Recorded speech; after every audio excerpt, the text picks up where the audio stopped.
Hey Crafty fam, it's Alex Vanover and welcome back to my craft room.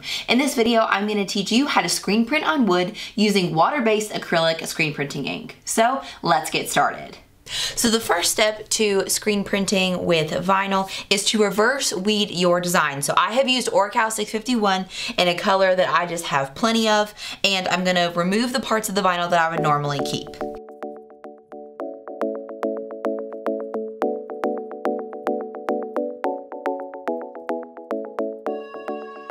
Then after that, you're going to add your transfer tape. But I do have a pro tip for you when you add your transfer tape. The best way to do it to remove some of the tackiness is to first stick it to your shirt or to the carpet or do something to de-tack it a little bit because you need it as least tacky as possible. So then once you apply that transfer tape, you want to burnish with your squeegee, and then you want to remove the backing of the vinyl so that you can flip your screen over and apply the vinyl to the back of the screen. This way, when you drag the squeegee down the squeegee doesn't catch any vinyl and mess up your design.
And now you're ready to line your screen up on your wooden sign. So first you want to try to place the screen the best that you can. I know it's a little bit tricky to see once you've already got the tape on the screen, but you can still do it. You can also hold it up to the light a little bit and you can kind of see the screen, or you can see the wooden sign through the screen a little bit, so you can at least line up the top. I'm gonna flip this over to check how it looks on the back of my screen because I'm holding it straight up. You are gonna see a messed up test print on the back, so don't mind that. I'm just trying to get my top and bottom of the wood lined up as best I can above my sign. So right now I can tell that I have a bunch of room on the bottom, so I'm gonna push it up a little bit and kind of adjust it with my fingers like that. Okay, I think that's gonna be pretty good. So now we're gonna start the actual screen printing process. And so we are going to be using Speedball's acrylic ink instead of our typical fabric ink. And that basically means that you can screen print on hard surfaces. It's basically closer to an acrylic paint than it is the fabric screen printing ink. And so this is what we're gonna use. It doesn't require any heat setting. So once it's dry, it's good to go. We're also gonna use a different squeegee than we normally do. I ordered this one and I really like it. It is a double-sided squeegee, so it has a fabric side on this. I don't know if you guys can see that writing right there, and then it has a graphic side, and this is considered graphic. So we're going to use this side of the squeegee to go down onto our screen. So next we're going to apply our ink like we normally would using a plastic spoon. But here's the catch with doing screen printing on wood. So first of all, we need to make sure that we try to get this done in one pass if possible. But we also don't want to use a ton of ink the way that we do in fabric screen printing. So we want to try to put just the right amount that we need, which is really, really tricky to do. I'll be honest, when I was prepping for this video, it took me several tries to get it right. So expect to have to try this a couple of times. Don't expect the first one to be perfect because at least I personally found it a little bit tricky. Not hard, but tricky. So we're gonna try to even this out just a bit. Okay, I think that looks pretty good, so we're gonna give this a shot.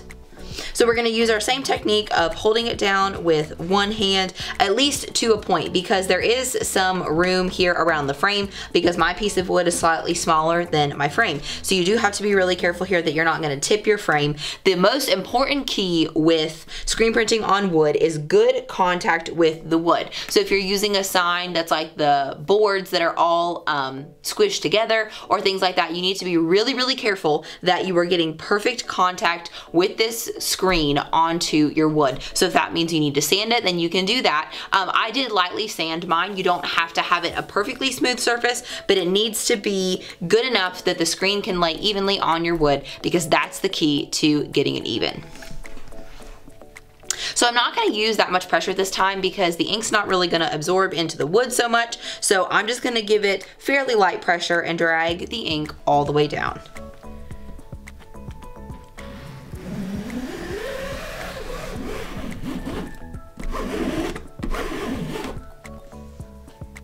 All right. So I may have a little spot right there at that C, but other than that, that looks pretty good.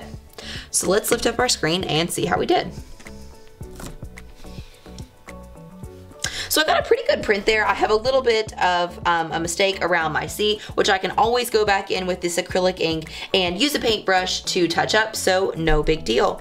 But yeah, I had a lot of fun learning how to screen print on wood. It's just kind of a different technique and a way to get something a little bit different out of doing the same old crafts. Alright guys, so after you've cleaned off your screen, which you need to do very quickly by the way, because acrylic ink will stain your screen very, very fast. I'm just going to show you what it looks like to touch up this little area by the C that didn't get complete coverage. So I'm just using a really small paintbrush and some of the acrylic ink that is in my lid.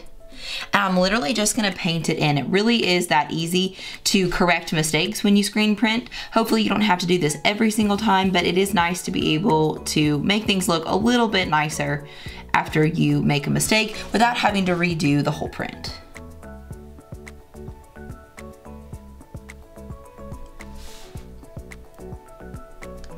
All right, so it's not perfect, but it looks pretty good. I'm pretty happy with it.